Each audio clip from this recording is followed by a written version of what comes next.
सत्यम परम धीमहि, सत्य स्वरूप परमात्मा का ध्यान। कैसे भगवान? स्वानैव राजतीति स्वराट, जो स्वयं प्रकाशित हैं, जिन्हें किसी से कुछ सीखने की, कुछ ग्रहण करने की आवश्यकता नहीं, जो सर्वशक्तिमान है, उस सत्यम परम धीमहि परमात्मा का हम ध्यान करते हैं। भागवत जी में एक प्रश्न है कि भगवान कैसे हैं, भगवान का रूप रंग क्या है? बताओ भैया, भगवान दिखते कैसे हैं? आप बताओ। मंदिर में जो प्रतिमा है वो किस आधार पर है? भगवान कैसे दिखते हैं? भगवान का एक स्वरूप ये है जगन्नाथ जी, एक स्वरूप ये है गोपाल जी। अब ये बताओ भगवान का स्वरूप वास्तविक क्या है? ये स्वरूप है कि ये दोनों अलग अलग हैं? तो ये सत्य है कि ये सत्य है? बताओ भगवान दिखते कैसे हैं? कैसे दिखते हैं? आप बताओ भगवान कैसे दिखते हैं? वास्तविक स्वरूप क्या है भगवान? आप बताओ।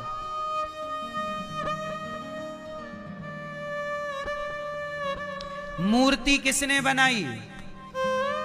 इंसान ने। तो सवाल ये खड़ा हुआ कि जिसे इंसान बनाता है वो भगवान कैसे हो सकता है? ये सवाल कई बार पूछा जाता है कि जिसे इंसान ने बनाया हो वो भगवान कैसे हो सकता है? तो अब मुझे आप बताओ कि भगवान दिखते कैसे हैं? कैसे दिखते हैं भगवान? आप बताओ। सुंदर, सुंदर तो सभी दिखते हैं।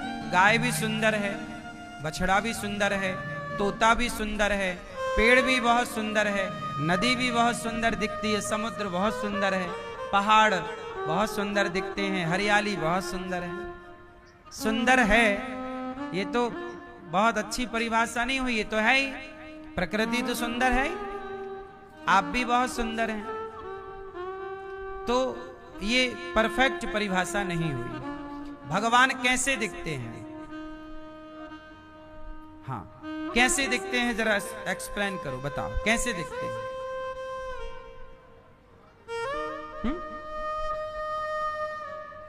सुनो, आप बताएंगे मैया भगवान कैसे दिखते हैं? कैसे हैं भगवान? गोरे हैं, काले हैं, सांवले, कैसे हैं भगवान?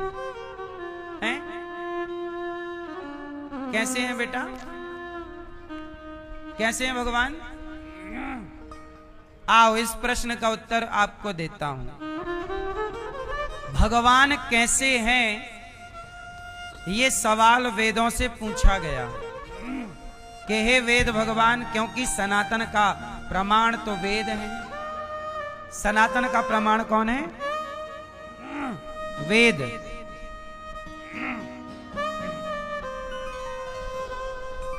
तो वेदों से पूछा गया कि भगवान कैसे हैं। जब पहली बार भगवान की कोई प्रतिमा बनाई गई, किसी मूर्तिकार ने जब पहली प्रतिमा ईश्वर की बनाई होगी तो उसने किस आधार पर बनाई होगी? तो वेदों से पूछा गया कि हे वेद भगवान बताओ भगवान कैसे हैं। तो वेद में लिखा हुआ है भगवान कैसे हैं। सहस्त्र शीरिखा पुरुखा सहस्त्राक्ष सहस्त्रपात सभूमि गुंग। भगवान के बारे में लिखा है कि वरह पीडम नटवर वपुः कर्णयो कर्णिकारम विभ्रदवासः कनक कपिशम वैजयंतीम च माला रंध्रान वेणो रधर सुधया पूरयन गोप वृंदैर वृंदारण्यम स्वपद रमणम प्राविशद गीत कीर्ति। तो वेदों में लिखा है कि भगवान ऐसे दिखते हैं। जैसे चोर आपके घर चोरी करे और आपने देख लिया और चोर भाग गया तो पुलिस आपसे कहेगी बताओ चोर कैसा दिखता था, फिर उसका स्केच बनवाया जाएगा। हाँ, उसकी आंख कैसी थी? ऐसी। फिर नाक कैसी थी? ऐसी। गाल कैसे थे, माथा कैसा, बाल कैसे, है ना। जब बनवाया जाएगा पूरा तो उसका हुलिया तैयार हो जाएगा कि नहीं, बोलो हाँ। और चोर पकड़ जाएगा कि नहीं, जोर से बोलो हाँ। तो जिसने देखा है वो देखने वाले चोर का हुलिया बनवा सकता है, बोलो हाँ। तो जिन ऋषि मुनियों ने भगवान को देखा है उन ऋषि मुनियों ने वेद पुराणों में लिखा कि भगवान की आंख ऐसी है, कान ऐसे हैं, बाल ऐसे हैं, हाथों पर बांसुरी है, तो राम जी के हाथ पर धनुष है, तो भगवान विष्णु के हाथ में चक्र है, शंख है, गदा है, पद्म है। जब सब कुछ लिखा तो मूर्ति बनाने वाले ने पहले वो वेदों में लिखी बातों को सुना, पढ़ा और पत्थर उठाया और छेनी उठाई और जैसा जैसा लिखा था, अच्छा भगवान के आंखें ऐसी हैं वैसी बना दिया, गाल ऐसे हैं ऐसे बना दिया, अच्छा हाथ में बांसुरी है, बांसुरी ऐसी बना दी, अच्छा हाथ में धनुष है ऐसे बना दिया, अच्छा हाथ में चक्र है ऐसे बना दिया, पांव ऐसे हैं ऐसे बना दिया। जैसा जैसा लिखा था मूर्तिकार ने पत्थर पर वैसा वैसा बना दिया। तो मूर्ति कैसी है, जैसे भगवान है वैसे ही भगवान की मूर्ति है, क्योंकि जैसा चोर था वैसे ही चोर का स्केच बना। बोलो हाँ। बस देखने वाला बताए सही, तो देखने वाला सही बताएगा तो सही स्केच तैयार होगा। ये बात सही है कि गलत है, बिल्कुल साइंटिफिक है ना, है कि नहीं। उसी तरह हमारे पुराणों में, हमारे शास्त्रों में भगवान के बारे में लिखा है। भगवान जगन्नाथ जी कैसे हैं, तो जगन्नाथ जी के बारे में ऐसा ही लिखा है कि उनके हाथ ऐसे हैं। तो गोपाल जी के बारे, ये कौन है, जब छोटे से कन्हैया, देखो ये रूप, ये भी कृष्ण है और ये भी कृष्ण है, पर इनमें और इनमें अंतर क्या है, आओ मैं अंतर बताता हूं। देखो जब भगवान कन्हैया छोटे से थे तो मैया यशोदा, जब भगवान घुटनों के बल, जब छोटा बच्चा घुटनों के बल चलता है, लगभग 1 साल में बच्चा घुटनों के बल चलने लग जाता। क्यों मैया, 1 साल के 1.5 साल, 1 साल में घुटनों से चलने लगता है ना। तो जब कन्हैया 1 साल के हुए तो घुटनों के बल चल रहे थे। तो भगवान गए, मटके के पास मक्खन रखा था, तो मक्खन का छोटा सा लड्डू, लौंदा, मक्खन का लौंदा लेके भगवान घुटनों के बल चल रहे। और यही छवि दूर बैठी मैया ने टुकुर टुकुर देखा, वाह मेरा लाल कितना सुंदर लग रहा है, एक हाथ में तेरे मक्खन, दूसरा हाथ तेरा जमीन, दूसरा हाथ जमीन पर, एक हाथ पे मक्खन, दूसरा हाथ जमीन पर, और पांव, एक पांव का घुटना जमीन पर और दूसरा पांव का घुटना उठा हुआ। बस माँ यशोदा ने वही छवि अपने मन मंदिर में बसाई। जैसे छोटे बच्चे की आपने फोटो क्लिक कर ली, वो फोटो खिंच गई, ऐसे मैया ने भगवान कृष्ण के उस बाल रूप को अपने हृदय में बसाया। वही मैया यशोदा ने जब कृष्ण चले गए तो मैया उसी बाल रूप का चिंतन कर करके रोती। तो उसी बाल रूप का जब मैया ने वर्णन किया कि मेरा लाला ऐसा था, वो छवि मेरे भीतर जब किसी मूर्तिकार ने सुना कि अच्छा भगवान ऐसे थे, तो उसी मूर्तिकार ने मैया के उन भावों को इस तरह बिठा के हमारे सामने प्रकट कर दिया। ये रहे। तो ये भगवान का बाल, इसलिए इन्हें कहते हैं लड्डू गोपाल। लड्डू जो इनके हाथ में है वो मोतीचूर का लड्डू नहीं है, वो मक्खन का लौंदा है, मक्खन का लड्डू है, लड्डू गोपाल ये है। और ये है जगन्नाथ जी। अब इनमें क्या अंतर है तो सुनो। जब ये लड्डू गोपाल जी, जब भगवान श्री कृष्ण बड़े भये और बड़े हुए तो यहां से द्वारिका चले गए। कहां चले गए? द्वारिका। और द्वारिका जाने के बाद 100 साल तक भगवान वृंदावन नहीं आए। कितने साल तक? 100 साल तक मैया यशोदा यही छवि मन में बसाई थी, मेरा कन्हैया, मेरा कन्हैया। अच्छा, जैसे आपके साथ जो होता है, पत्नी, पति, बेटा, बेटी, तो जब आप उसके साथ होते हैं तो साथ का आपके भीतर भी एक छवि बन जाती है। फिर जब वो नहीं होती या होता तो व्यक्ति उस छवि का चिंतन भाव करता है कि हम साथ में ऐसे बैठते थे, ऐसे खेलते थे, ऐसे हंसते थे, ऐसे बातें करते थे। तो मैया ने भी कृष्ण के इसी स्वरूप को मन में बसा रखा था। तो जब भी मौका मिले तो कन्हैया का बाल रूप का ध्यान, मक्खन चुराने का, माखन खाने का, दूध पीने का, मैया गोदी पे बिठाती और दूध पिलाती, वो सब कुछ भगवान की मैया को याद आती और मैया रोती रोती। 100 साल बीत गए। 100 साल बाद क्या हुआ कि द्वारिकाधीश भगवान कृष्ण द्वारिका से कुरुक्षेत्र आए स्नान करने के लिए।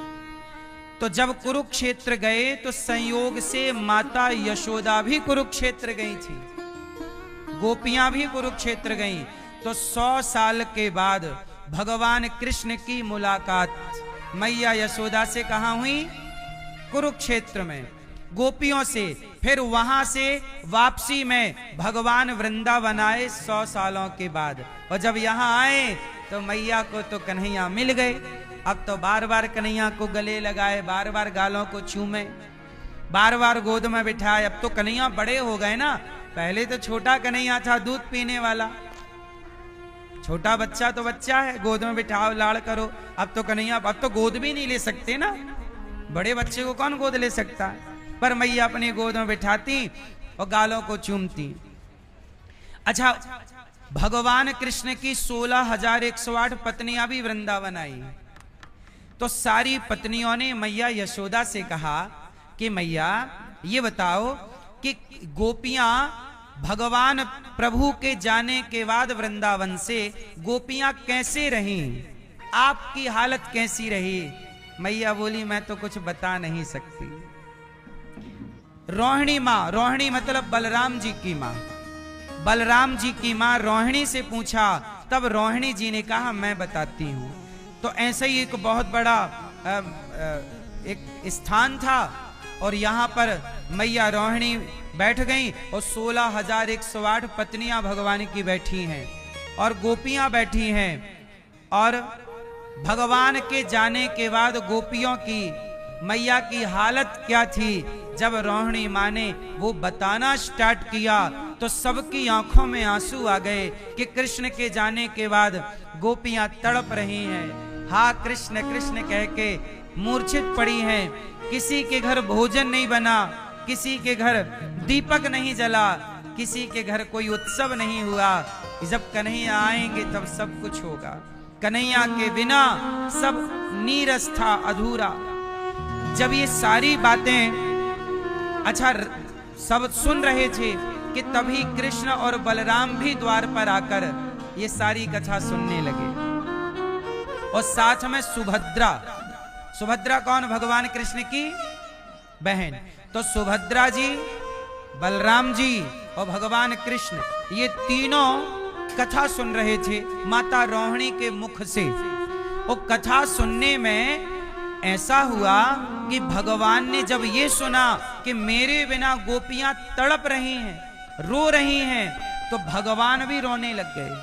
और जब भगवान श्री कृष्ण रोए तो वो विरह ऐसा हुआ कि भगवान के गोपियों के उस प्रेम के विरह में, प्रेम में, जैसे अधिक तापमान में सोना पिघलकर पानी हो जाता है, अधिक ताप पर लोहा भी पिघलकर पानी हो जाता है, ऐसे भगवान प्रेम में पिघलने लगे।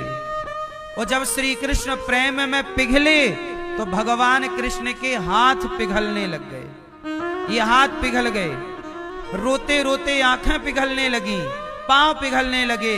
जब भगवान पिघलने लगे, शरीर पानी की तरह बहने लगा वो प्रेम में, तब देवर्षि नारद जी दौड़ कर आए और मैया रोहिणी से कथा बंद करने का आग्रह किया। माता अब ना कहो वरना कन्हैया शून्य हो जाएंगे पिघल कर। और जैसे ही कथा रोकी तो भगवान का जितना शरीर पिघल गया, आधे हाथ पिघल गए, ये आंखें पिघल सी गईं। और जब शरीर पिघला तो भगवान का रूप रंग बदल गया। रोहिणी मैया बोली, राम राम क्या हुआ बेटा, चल तुझे डॉक्टर को दिखाऊं, तेरे हाथ को क्या हो गया, तेरे पांव को क्या हो गया, तेरे मुंह को क्या हो गया। ये होंठें पिघल गईं, शरीर पिघल गया। तब भगवान बोले, ना मां, जैसे गोपियों ने 100 साल तक मेरे प्रेम में तड़पती और रोती रही, मैं उस प्रेम की कीमत चुकाना चाहता हूं। और मैं अब उस प्रेम की निशानी बनकर मैं भी गोपियों के ख्याल में वर्षों तक डूबा रहूंगा। अब मुझे इसी रूप से लोग स्थापित करेंगे और मेरे स्वरूप को जगत जगन्नाथ कहकर के पुकारेंगे। तो भगवान का वही पिघला हुआ शरीर, आधे हाथ जगन्नाथ जी में स्थापित हुआ, तो वही जगन्नाथ जी कहलाए। तो कृष्ण ही गोपाल जी हैं और कृष्ण ही जगन्नाथ जी हैं। बस अंतर ये है कि ये कथा अलग है, ये बाल लीला है, और ये कथा भगवान के गोपियों के विरह की लीला है। तो ये प्रेम का स्वरूप है, ये प्रेम का विरह का स्वरूप है, और ये बाल प्रेम का स्वरूप है। और फिर यही कृष्ण जब द्वारिका गए तो वृंदावन में जब तक भगवान कृष्ण रहे तो 2 हाथ से रहे, अर्थात 2 हाथ वाले कन्हैया। पर जब कन्हैया द्वारिका गए तो भगवान 2 हाथ से नहीं रहे, द्वारिका में भगवान सदा चतुर्भुज रूप में रहे। इसलिए द्वारिका वृंदावन के कन्हैया जब द्वारिका गए तो द्वारिकाधीश कहलाए, और द्वारिकाधीश के चतुर्भुज हाथ हैं 4, और बिहारी जी के 2 हाथ हैं। बिहारी जी के वृंदावन में जो भी कन्हैया मिलेंगे तो में 2 हाथ वाले कन्हैया मिलेंगे, लेकिन द्वारिका में 2 हाथ वाले कन्हैया नहीं है। द्वारिका में भगवान चतुर्भुज, क्योंकि कृष्ण कौन है, साक्षात नारायण, और भगवान नारायण के 4 भुज होते हैं, चतुर्भुज। भगवान जब प्रकट हुए मथुरा में तो जब देवकी माँ के यहाँ, अच्छा ये बताओ आप जन्मभूमि गए हो? आप में से कितने लोगों ने जन्मभूमि दर्शन किया गर्भगृह का? तो बताओ गर्भगृह में किन की प्रतिमा है, किन के विग्रह हैं? बताओ, देखा आपने? जहां वो चबूतरा सा है, अंदर घुस के जाओ तो वहां पर ध्यान से देखा कि नहीं, वहां पर भगवान चतुर्भुज रूप में दिखते हैं, भगवान श्री विष्णु भगवान के रूप में। वहां भगवान कृष्ण जब प्रकट हुए तो चतुर्भुज थे। कितने भुज थे? चतुर्भुज। तो भगवान वृंदावन में 2 भुज से रहे, क्योंकि यहां सामान्य लीला करनी थी मनुष्यों वाली, पर द्वारिका गए तो द्वारिका में चतुर्भुज। तो भगवान कृष्ण ही वृंदावन में बिहारी जी बाल स्वरूप हैं। इसलिए वृंदावन में किसी मंदिर में घंटा नहीं होता। आपने यहां मंदिर में क्या नहीं देखा? हर मंदिर में होता ना, टन टन टन घंटा लटका रहता है बाहर। वृंदावन के किसी भी मंदिर में घंटा नहीं। क्यों? क्योंकि वृंदावन में यहां भगवान कृष्ण के बाल रूप की उपासना होती है, छोटे से कन्हैया। तो बाल रूप में बाल स्वरूप है भगवान का। तो जैसे बच्चे को माँ बाप बहुत लाड़ प्यार करते हैं, उसी तरह यहाँ के कन्हैया को बहुत लाड़ प्यार किया जाता है। तो घंटे वंटे की जरूरत नहीं है कि प्रभु को डिस्टर्ब ना हो घंटे से, बच्चे को ना आवाज ज्यादा करो। तो इसलिए बाल रूप है। और यही कृष्ण जब द्वारिका पहुंचे तो द्वारिकाधीश कहलाए। क्या कहलाए? तो हो गए ना, 3 हो गए, गोपाल जी, जगन्नाथ जी और द्वारिका, लेकिन है तीनों। अच्छा चौथा सुनो। एक दिन क्या हुआ कि कृष्ण और रुक्मणी जी भोजन करके टहल रहे थे। भोजन किया और प्रभु भोजन करके निकल पड़े, रुक्मणी जी साथ में थी। तभी भगवान श्री कृष्ण बोले कि रुक्मणी जी आप घर जाओ, अर्थात महलों में जाओ, मैं एक भक्त से मिलकर आता हूं। रुक्मणी जी बोले नहीं नहीं, आज अपने भक्त के पास हमें भी ले चलो। तो बोले चलो। तब भगवान द्वारिका से भोजन करके अपने भक्त को दर्शन देने, जानते हो कहां पहुंचे? पंढरपुर। कहां पहुंचे? पंढरपुर। पंढरपुर मतलब महाराष्ट्र में भगवान पांडुरंग, विठ्ठल भगवान, सुना है आपने कि नहीं? विठ्ठल विठ्ठल विठ्ठला पांडुरंग विठ्ठला। तो भगवान कृष्ण, सुनना जरा ध्यान से, भगवान कृष्ण और रुक्मणी जी भोजन करने के बाद चलो भक्त से मिलने। अच्छा, भक्त कौन था? एक भक्त था पंढरपुर में, उस भक्त का नाम था पुंडरीक। वो पुंडरीक क्या करता? पहले वो भक्त नहीं था, पहले दुष्ट था। पहले क्या था? पुंडरीक का हुआ ब्याह, ध्यान से सुनना, पुंडरीक का हुआ ब्याह। तो वो अपनी पत्नी में इतना आसक्त हो गया कि दिन भर पत्नी के आगे पीछे डोले। और पत्नी बोली कि सुनो, तुम्हारी मां के पास एक सोने का हार है। कौन सा हार है? अभी तक मुझे दिया नहीं, जल्दी लाओ। अब जब बेटा माँ बाप की सेवा ना करे, पुंडरीक अपने माँ बाप का ख्याल ना रखता, इग्नोर करता। माँ बाप को भी लगा कि अब हमारा बेटा बड़ा हो गया है, शादी हो गई है, अब ये हमें बोझ टाइप का समझने लगा। तो माँ बाप अपने बेटे से बोले कि बेटा अब हम लोग काशी जा रहे हैं, तीर्थ यात्रा पर।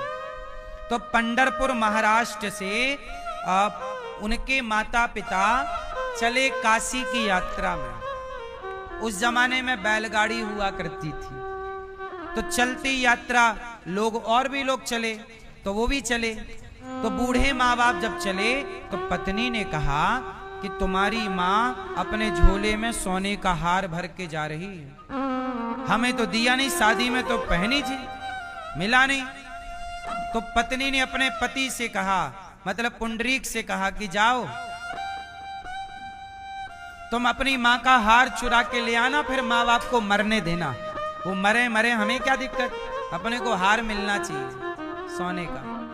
अब पुंडरीक भी पत्नी के कहने से चलता, तो वो माँ का पीछा करते करते माँ के साथ साथ चुपके चुपके चला। और भी लोग चले, 25-50 लोगों का जत्था चलता था यात्राओं में, तीर्थ यात्रा में। तो ये भी चला चुपके चुपके, जहां मौका मिले माँ के झोले पे हाथ डालने का प्रयास करे, पर मौका ना मिले। चलते चलते वो काशी पहुंच गए। तो काशी में गंगा जी के तट पर सब लोगों ने डेरा जमाया, तो अपने अपने झोले को तकिया बनाकर सब सो गए। तो माँ का झोला थोड़ा पीछे खिसक गया और माँ सोई पड़ी थी गंगा के तट पर। तो अब पुंडरीक को मौका मिला कि माँ का झोला मैं चेक कर लूं और हार लेके भाग जाऊं। अब जैसे ही उसने माँ के झोले को खोला तो देखता क्या है कि गंगा जी से एक गंदी सी महिला निकलती है, और वो निकल करके पुंडरीक के माता पिता का दर्शन कर रही है। तो पुंडरीक के माता पिता का दर्शन करते ही वो गंदी सी लड़की महिला बिल्कुल साफ हो गई, वो पवित्र, उसका शरीर और उसके वस्त्र बिल्कुल सफेद हो गए। और वो दर्शन करके पुंडरीक के माता पिता जाने लगी कन्या। अब जाने लगी तो इस बालक ने, जो माँ के झोले पे हाथ डाल रहा था सोना खोजने, इसने, पुंडरीक ने अपने उस कन्या से कहा कि देवी रुको, आप कौन हो? आप जब आई तो बड़ी गंदी थी, मेरे माँ बाप का दर्शन किया, आप बिल्कुल स्वच्छ हो गई, कौन हो? तब उस कन्या ने कहा कि बेटा मैं गंगा मैया हूं। अच्छा, आप गंगा मैया? तो आप गंदी थी, साफ हो गई? बोले हाँ। गंगा मैया बोली कि तुझ जैसा पापी, जब से तुम यहां आए हो ना, कल सुबह तुमने स्नान किया था ना यहाँ, जब तुम जैसा पापी गंगा में स्नान करता है तो मैं अपवित्र हो जाती हूं। तुम जैसा पापी मतलब तुम कैसे बेटा हो कि बाप की माँ की सेवा तो नहीं कर रहे हो, माँ बाप का पीछा कर रहे हो, चुराने के लिए धन चुराना चाहते हो। बाप के प्रति श्रद्धा नहीं है तुम्हारी, माँ के प्रति आस्था नहीं है। तुम पत्नी के कहने से माँ बाप पर संदेह कर रहे हो कि तुम्हारे माँ ने सोना लेके चली है घर से। अरे उसने सब कुछ तुझे दे दिया है। जब तुम जैसा नालायक बेटा जब गंगा में स्नान करता है मैं अपवित्र हो जाती हूँ, लेकिन तुम्हारे माता पिता बहुत बड़े भक्त हैं और जब मैं किसी भक्त का दर्शन करती हूँ तो मेरे भी पाप धुल जाते हैं। मेरा भी पाप किसी भक्त के दर्शन से धुलता है। ये बात गंगा जी की सुनकर के वह बालक पुंडरीक उसका हृदय परिवर्तन हो गया और उसने तुरंत माता पिता के पांव पकड़ लिए, क्षमा मांगी, मां बड़ी गलती हो गई, मैंने आप पर संदेह किया, आप ही मेरे भगवान हैं, मुझे नहीं पता कि कौन ईश्वर है कौन भगवान, मैं माँ बाप को जानता हूं, बस आज से माँ मुझे माफ कर दो, मेरे संग चलो। माँ ने कहा अब आए हैं तो दर्शन कर लें। सवेरा हुआ, सब दर्शन हुआ। फिर वह बेटा अपने माँ बाप को साथ में लेकर सब तीर्थ यात्रा कराया और माँ बाप की सेवा। अब वो पंढरपुर पहुंचा तो पंढरपुर में अपने माँ बाप की खूब सेवा करता। अब पत्नी बोली कि हार वार है, पति ने कहा अब हार वार ये सब तुम रखो, मैं माँ बाप की सेवा करूंगा, तुम्हें मेरे माँ बाप की सेवा करना है तो तुम रहो, नहीं करना तो तुम जाओ। पत्नी थी उसे भी समझ आई। अब वो दोनों पति पत्नी मिलकर माँ बाप की सेवा में लग गए और कुछ दिनों के बाद उनकी पत्नी की मृत्यु हो गई। अब अकेला बेटा अब ये दिन भर अपने माँ बाप की सेवा करता और माँ बाप में ही परमात्मा का दर्शन करता। एक दिन इस भक्त का दर्शन करने रुक्मणी और कृष्ण भगवान द्वारिका से आए तो पंढरपुर पहुंचे। अच्छा बारिश का मौसम था, बारिश का मौसम था तो ये पुंडरीक अपने माता पिता के भोजन के बाद सिर दबा रहा था।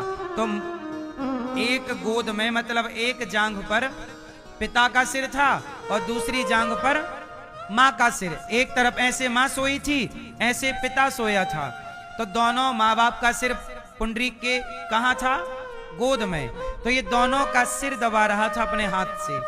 माँ को भोजन बनाए, माँ के कपड़े धोए, माँ के पांव दबाए, पूरी सेवा श्रवण कुमार की तरह। इतनी सेवा माँ बाप की कि द्वारिकाधीश भगवान कृष्ण बोले कि मैं आज पुंडरीक का दर्शन करने जाऊंगा। और देखो वो चल पड़े भगवान। रुक्मणी जी बोली मैं भी चलूंगी, चलो तुम भी चलो। अब दोनों आए तो भगवान आंगन में पहुंच गए। बेटा, भैया, कुंडलीक सुनो, हम आए हैं द्वारिकाधीश, आओ हमारा दर्शन कर लो। देखो भगवान आंगन में खड़े होके क्या कह रहे हैं? आओ हमारा दर्शन कर लो। तुमने अपने माँ बाप की इतनी सेवा की कि माँ बाप की सेवा से हम प्रसन्न हो गए। सोचिएगा भगवान कब मिलेंगे? जब माँ बाप की आप निष्काम निष्कपट भाव से सेवा करोगे तो भगवान भी खिंचे चले आएंगे। भगवान की खोज नहीं करनी पड़ी। भगवान द्वारिकाधीश आंगन में आए, बोले सुनो, ओ हम आ गए हैं, आओ दर्शन कर लो। तो पुंडरीक जी बोले कि सुनो प्रभु, आप आए हो पर अभी तो हमारी माँ सो रही है, पिता सो रहे हैं और इनके सिर हमारी गोद में है। यदि हम उठेंगे तो माँ बाप की नींद खुल जाएगी, इसलिए आप थोड़ा चुप रहो। भगवान बोले अच्छा हम चुप तो रहेंगे पर कब जागेंगे तुम्हारे माँ बाप? हम खड़े रहेंगे तब तक। बारिश हो रही है और नीचे पानी मिट्टी गब रही है मतलब हमारा पाँव गीला हो रहा। तो पुंडरीक के पास ईंट पड़ी थी, मिट्टी की ईंट। तो ईंट उठाई और भगवान की तरफ फेंक दी। सुनो, वो पांव आपका गीला ना हो, ये ईंट ऐसे फेंक दी। तो ईंट भगवान के आगे गिरी और भगवान से कहा कि आप इस ईंट पे खड़े हो जाओ। मैं थोड़ी माँ बाप की सेवा कर, ये जाग जाएं, फिर पहले माँ बाप आपका दर्शन करेंगे, फिर मैं आपका दर्शन करूंगा।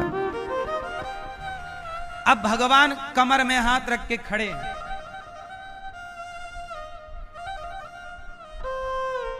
कमर में हाथ धर के खड़े हैं। भगवान कैसे खड़े हैं? इंतजार करते करते ना भगवान कमर में हाथ धर के खड़े।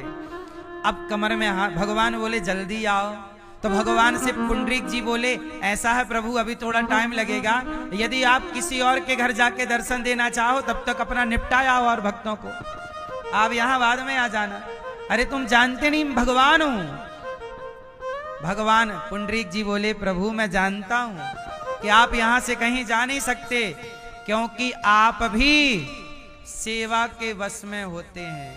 जो सेवक भक्त होता है ना, जो भक्त होता है, भक्त के मुट्ठी पे भगवान होते हैं, भक्त के वश में भगवान होते हैं। भगवान कहीं भाग नहीं सकते। भगवान किसके वश में होते हैं? भक्त के। और वो भक्त जो सेवक है, भक्त भी वो जो सेवक है। कहां जाओगे? अब ये बात चल रही थी कि माँ बाप की नींद खुल गई, और जब खुली तो भगवान आए हैं, सूचना दी माँ भगवान आए हैं। अब तो उसके माँ बाप भक्त थे ही, भगवान को पाकर भगवान में लीन हो गए, भगवान में समा गए उनके माता पिता। भगवान ने कहा बेटा तुमने अपने माता पिता की सेवा की है, बताओ मेरे से कोई वरदान मांगो, तुम्हें क्या चाहिए? तब पुंडरीक जी ने कहा कि प्रभु आप कमर में हाथ रख के खड़े हो ना, बहुत सुंदर लग रहे हो। हम चाहते हैं कि आप सदा यहीं पर इसी तरह खड़े होकर हम जैसे तमाम भक्तों को दर्शन देते रहिए, और हम जैसे पतितों को अपने दर्शन से पवित्र करते रहिए। भगवान बोले तथास्तु।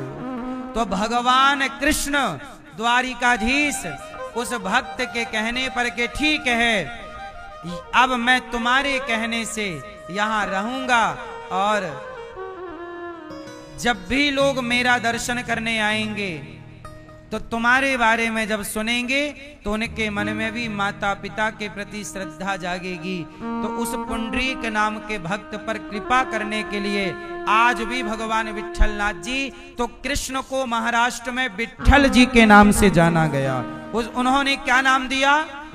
हे विट्ठल। क्या नाम दिया? हे विट्ठल। तो भगवान कृष्ण का नाम पड़ गया विट्ठल। क्या नाम पड़ गया? अब आप लोग कंफ्यूज हो जाते हो कि विट्ठल विट्ठल जपें कि कृष्ण कृष्ण जपें कि जगन्नाथ जगन्नाथ। अरे पगले, ये एक ही परमात्मा के अलग अलग परिस्थितियों में लिए गए रूप हैं, नाम है। तो जो जगन्नाथ हैं वही कृष्ण हैं, जो कृष्ण हैं वही द्वारिकाधीश हैं, जो द्वारिकाधीश हैं वही विट्ठलनाथ हैं। क्या है? अच्छा और सुनो, एक और सुनो। आपके पास टाइम तो है ना कि नहीं है? नहीं, सुनो। ये देखो, ये मैया अच्छी है। बोले हमारे पास टाइम नहीं, हम तुम सुनाते रहो, हम चली। ये मैया अच्छी है। अब हमारे पास नहीं रहा टाइम, सीधी बात है ना। नहीं है टाइम। सुनो, अब एक और सुना।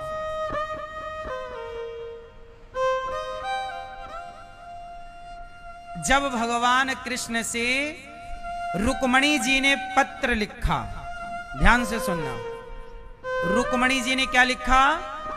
पत्र। क्या लिखा?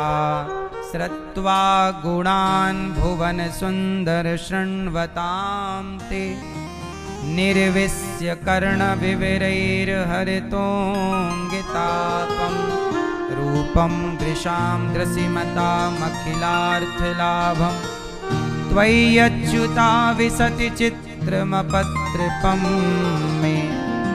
रुक्मणी जी ने भगवान द्वारिकाधीश को क्या लिखा था? पत्र। अच्छा, रुक्मणी जी का विवाह रुक्मणी जी के भाई रुक्मी ने शिशुपाल के साथ तय कर दिया।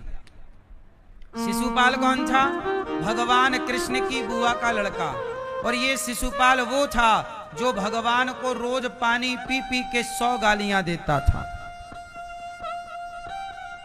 कितनी गाली? 100 गाली सवेरे, मतलब दिन भर में 100, कुछ सवेरे को, दोपहर को, शाम को, सोते सोते 100।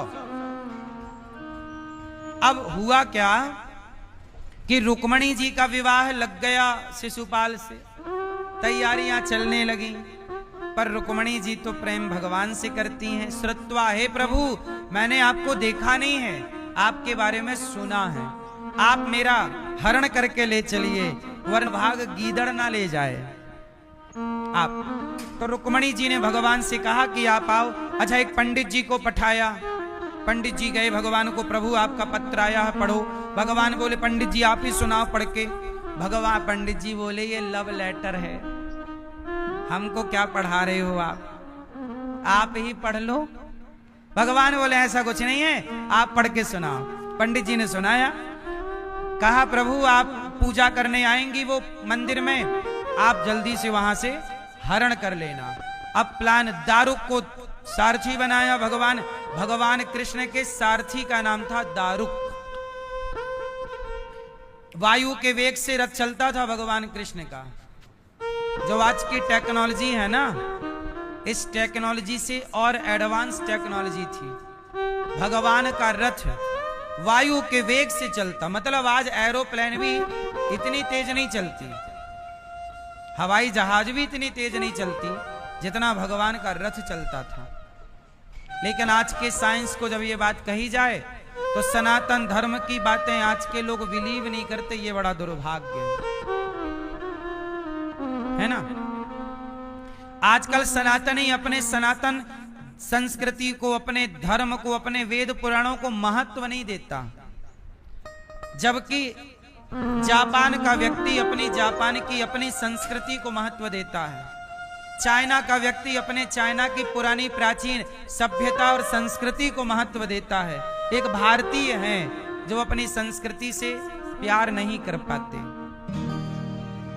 उपहास करते हैं। तो भगवान जब चले तो रुक्मणी जी का हरण किया। रुक्मणी जी पूजा कर रही थी, और जब पूजा कर रही थी तो भगवान श्री कृष्ण ने रुक्मणी जी का हरण किया। तो जहां भगवान श्री कृष्ण ने रुक्मणी जी का हरण किया, वहां भगवान का नाम पड़ा रणछोड़। क्या नाम पड़ा? तो कहने का तात्पर्य यह है कि भगवान की एक और, जब भगवान जरासंध से युद्ध करते करते भागे, तब वहां भी भगवान का नाम रणछोड़ पड़ा। रुक्मणी जी के साथ जब विवाह किए, वहां से रुक्मणी जी को लेके भागे, तो उस भागने की, उस भाव की छवि को भक्तों ने मन में बसाया और मंदिर बना के वहां रुक्मणी और कृष्ण भगवान का मंदिर बना के पूजा शुरू कर दी। तो भगवान के अनेक लीलाओं के कारण अनेक नाम पढ़ते चले गए, पर वस्तुतः परमात्मा एक ही है। तो कुल मिलाकर आज आपको यह समझना है कि जो विट्ठलनाथ जी हैं, विट्ठलनाथ जी क्या मैसेज देते हैं कि जो माँ बाप की सेवा करेगा उसे चलकर मेरे पास नहीं आना पड़ेगा, मैं चलकर उस भक्त के पास आऊंगा। बोलिए विट्ठलनाथ भगवान की। इसलिए ये दास अनिरुद्ध कहता है कि आप भी माँ की सेवा करिए। इसलिए ये दास अनिरुद्ध गौरी गोपाल आश्रम में केवल सेवा करता है, वृद्ध माओं की सेवा, वृद्ध पिताओं की सेवा। यहाँ 315 वृद्ध माएं रहती हैं, वो माएं जिनको बच्चों ने घर से निकाल दिया। आपसे मेरी प्रार्थना है कि सेवा जप तप से भगवान मिले ना मिले, पर सेवा से मिलेंगे, इस बात की गारंटी है। इसलिए आपको भी गौरी गोपाल आश्रम में माताएं जो रहती हैं, आपको भी इन माओं के बेटा बेटी बनकर पुरुषोत्तम माह में अन्न सेवा करनी चाहिए। कभी आपने माओं को भोजन करा दिया, कभी आपने माँ को नाश्ता करा दिया, आप चाहें तो माँ को भोजन कराएं, नाश्ता बंटवाएं। कभी माँ को एक एक गिलास दूध की सेवा आपने कर दी। बेटी के जन्मदिन पर, बेटे के जन्मदिन पर, पुरुषोत्तम माह चल रहा है, जो भी आपकी माता की, पिता की पुण्य तिथि आए तो इसमें भी आप ये अन्नदान कर सकते हैं। सेवा, सेवा बहुत बड़ी चीज है। तो भगवान के अनेक रूप हैं, अनेक नाम हैं, और वो नाम रूप क्यों हैं? वो अनेक परिस्थितियां हैं। अनेक क्या हैं? परिस्थितियां।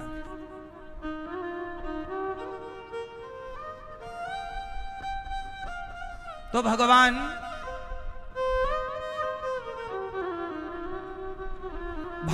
कैसे दिखते हैं? मतलब मैंने यहां से शुरुआत की थी। तो भगवान कैसे हैं? तो वेदों में जैसा लिखा है वैसे हो। इसलिए आप ये मत कहा करो कि ये मंदिर में बैठी तो प्रतिमा है, ये इंसान ने बनाया है। नहीं, आपके पिताजी का चित्र कोई इंसान बनाए तो चित्र पिताजी का है, तो बिल्कुल उस चित्र को देखकर बनाने वाले की याद आएगी कि जिसका चित्र है वो पिता की याद आएगी? बोलो।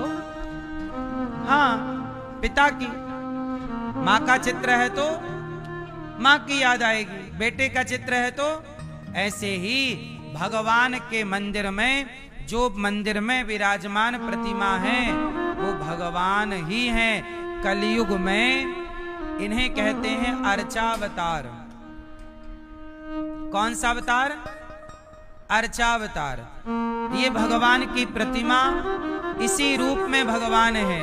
एक बार प्रहलाद नाम के भक्त के लिए जब भगवान खंबे से प्रकट हुए तो भक्तों ने विश्वास मान लिया कि प्रहलाद की भक्ति से यदि पत्थर के खंबे से भगवान प्रकट हो सकते हैं तो मेरी भक्ति से भी भगवान प्रकट हो सकते हैं। तब से मूर्तियां पत्थर की बनाई जाने लग गई। केवल जगन्नाथ जी ऐसे हैं जो लकड़ी के बनते हैं। और जगन्नाथ जी की कथा भी इसी पुरुषोत्तम माह से जुड़ी है। जब दो पुरुषोत्तम माह, मतलब जब दो आषाढ़ आते हैं। कौन सा महीना? जैसे जेठ में, इस बार अधिक मास कब आया? जेठ में। यदि ये अधिक मास आषाढ़ में आ जाता तो आषाढ़ में जब दो आषाढ़ आते हैं, जब आषाढ़ अधिक बढ़ता है तो आषाढ़ के महीने में जगन्नाथ भगवान बनते हैं। पुराने जगन्नाथ जी, उनका अपना शमशान। आपको केवल भगवान जगन्नाथ जी ऐसे हैं जहां मंदिर के अंदर भगवान का शमशान भी है। आपने जगन्नाथ जी का शमशान देखा? जाते हैं तो वहां दर्शन होता है। जब दो आषाढ़ आते हैं, कभी 15 साल में, कभी 20 साल में, कभी 25 साल में, ये क्रम आता है। तो जब भी दो आषाढ़ आएंगे तब पुराने जगन्नाथ जी जाएंगे शमशान में, मतलब मृत्यु हो जाएगी, और नए जगन्नाथ भगवान जी, उस प्रक्रिया को बोलते हैं हृदय परिवर्तन लीला। पुराने जगन्नाथ जी का हृदय निकालकर नए जगन्नाथ जी में स्थापित किया जाता है और नए जगन्नाथ जी प्रतिष्ठित होते हैं। तो जगन्नाथ जी हर 20-25 साल में नए हो जाते हैं, दो आषाढ़ आते हैं। और पुराने तो ये भगवान जगन्नाथ जी जैसे इंसान जन्म लेता है और मर जाता है, ऐसे जगन्नाथ भगवान की ये लीला है। मृत्यु की लीला भी है और प्रकट लीला भी है। ऐसे जगन्नाथ जी हैं। इस कलिकाल के जगत के नाथ कोई है तो जगन्नाथ ही जगत के नाथ है। बोलिए जगन्नाथ भगवान की जय। मैं मुझे याद है अच्छे से, 19-20 में मैं जगन्नाथ जी गया और जगन्नाथ जी से मैंने प्रार्थना की कि जगन्नाथ जी, मैं जब पहली बार जगन्नाथ जी का दर्शन किया तो वहां मैंने देखी कि रसोई चल रही है, हजारों भक्त भोजन कर रहे हैं। तो मैंने जगन्नाथ जी से कहा कि प्रभु, जैसे यहाँ रसोई चल रही है, ऐसे मेरा भी मन है कि मैं भी अन्न दान करूं, मुझे भी अन्न क्षेत्र चलाने का शौक है, मैं भी अन्न सेवा करना चाहता हूं, भोजन की सेवा करना चाहता हूं, और प्रभु मुझे भी अपने चरणों में स्थान दीजिए। जगन्नाथ जी से कहा, और उसके बाद से ही ये गौरी गोपाल भगवान की सब स्थापना हुई, और भगवान जगन्नाथ जी ही गौरी गोपाल भगवान के रूप में यहाँ प्रकट हुए, और तब से अन्न सेवा यहाँ चालू हो गई। तो ये भी जगन्नाथ भगवान की रसोई है, गौरी गोपाल जी की अखंड चलती रहती है। आपने देखा यहाँ 24 घंटे भोजन मिलता है, 25 से 30 हजार लोग पर डे भोजन करते हैं यहाँ। तो जगन्नाथ भगवान की कृपा है ये कि जगन्नाथ जी की रसोई जितनी पूरे दुनिया में सबसे बड़ी रसोई जगन्नाथ जी की रसोई है। जगन्नाथ के भात को जगत पसारे हाथ। जगन्नाथ जी का प्रसाद पाने रोज ब्रह्मा जी आते थे। एक दिन क्या हुआ कि ब्रह्मा जी जरा लेट हो गए, और लेट हो गए तो प्रसाद हो गया बम। क्या हो गया? प्रसाद खत्म। और जब प्रसाद खत्म हुआ तो ब्रह्मा जी बोले कि वो प्रसाद कहाँ प्रभु का? तो पुजारी जी ने कहा प्रसाद तो सब खत्म हो गया और टाइम भी हो चुका, आज आप लेट हो गए। तो ब्रह्मा जी बोले अब क्या करें? बोले सबने खा खा के पत्तलें फेंक रखी हैं वहां। तो जहां पत्तल फेंकी जाती हैं तो पत्तलों में खाया हुआ थोड़ी बहुत तो बच ही जाता है। जैसे आप पत्तल में खाओगे थोड़ी बहुत दाना रह जाता है। तो जूठन वहां कुत्ते चाट रहे थे। एक पत्तल में किसी भक्त ने प्रसाद फेंका होगा चावल का, तो वो कुत्ता चाट रहा था। ब्रह्मा जी भी वहीं जाकर डस्टबिन मतलब जहां फेंका गया पत्तल कुत्ते चाट रहे थे, तो ब्रह्मा जी भी वहीं जाके बैठ गए। एक तरफ कुत्ता चाट रहा था तो ब्रह्मा जी उठा नहीं सकते थे कि भाई कुत्ते का हक मैं कैसे उठा लूं, ये प्रसाद कुत्ते के नाम का। तो पत्तल एक तरफ से कुत्ता चाट रहा था और ब्रह्मा जी भी लेट गए और दूसरी तरफ से पत्तल चाटने लग गए, क्योंकि वो भगवान का क्या था? प्रसाद। तो जब कुत्ता चाट रहा और ब्रह्मा जी एक ही पत्तल को चाट रहे, इस दृश्य को जब जगन्नाथ जी ने देखा कि वाह ब्रह्मा जी, आपने प्रसाद की महिमा को बढ़ा दिया, आपने प्रसाद की महिमा को बढ़ा दिया। इसलिए जगन्नाथ मंदिर में कोई भेद नहीं है, चाहे ब्राह्मण हो या मोची हो या चांडाल हो, कोई भी हो, एक साथ बैठ के भोजन कर सकते हैं। वहां कोई ऊंच नीच बड़ा छोटा नहीं, वहां केवल प्रसाद की महिमा है। तो ब्रह्मा जी भी वहां कुत्ते के साथ भोजन कर सकते हैं। इसलिए कहा कि जगन्नाथ जी में जब प्रसाद बंटता है तो उस प्रसाद को ग्रहण करने सब आते हैं, जगन्नाथ के भात को। अच्छा, जब कुत्ते के साथ ब्रह्मा जी भोजन कर रहे थे, चाट रहे थे पत्तल, तो एकादशी को आ गई हंसी। उस दिन एकादशी थी, एकादशी हंसी, हा हा हा, वाह ब्रह्मा जी आप कुत्ते के संग खा रहे हैं। और भगवान ने कहा अच्छा एकादशी, तुम ज्यादा होशियार बन रही हो। तो भगवान ने एकादशी के पांव पकड़े, उल्टा लटका दिया, चलो आज से तुम यहाँ उल्टा लटको ही रहोगी। और जगन्नाथ जी के मंदिर के पीछे एकादशी को उल्टा लटका दिया और कहा कि आज के बाद एकादशी के दिन भी यहाँ चावल का भोग लगेगा और चावल भक्तों में बटेगा, और चावल खा के भी भक्तों को एकादशी व्रत करने का पुण्य प्राप्त होगा। ये केवल 2 जगह है, जगन्नाथ जी में और बद्रीनाथ जी में। तो जगन्नाथ जी में चावल खाकर भी एकादशी करने का फल मिलता है। आज भी एकादशी वहां उल्टी लटकी है। इसलिए भगवान, इसलिए प्रसाद, हमारे यहाँ प्रसाद का फुल फॉर्म क्या होता है? प्रसाद, बोलो प्रसाद। प्रा मतलब प्रभु के, सा मतलब साक्षात, दा मतलब दर्शन। प्रभु के साक्षात दर्शन को ही प्रसाद कहते हैं।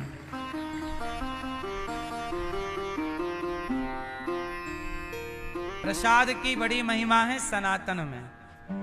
इसलिए जगन्नाथ जी का प्रसाद, बिहारी जी का प्रसाद, हम लोग तो प्रसाद ही पाते हैं। बिना भोग लगाए वो वस्तु प्रसाद नहीं होती। जगन्नाथ जी में जानते हो क्या होता है? जगन्नाथ जी में जितना प्रसाद बनेगा सबका भोग लगता है।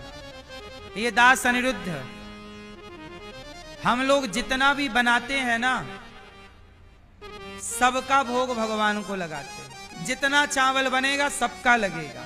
ये नहीं कि चावल बनाया इतना सारा और भगवान को भोग लगाया 1 कटोरी, दाल बनाई इतनी सारी और भोग के लिए निकाली 1 कटोरी, रोटी बनाई इतनी सारी और रोटी निकाली भोग के लिए 2-4। नहीं, यहाँ जितना भोजन बनेगा पूरी रोटी पहले भोग भगवान लगेंगे, अर्थात भगवान पाएंगे। पूरा चावल पूरी भगवान भी। तो आप कितनी रोटी खा जाते हो? मैया आप कितना खाती हो?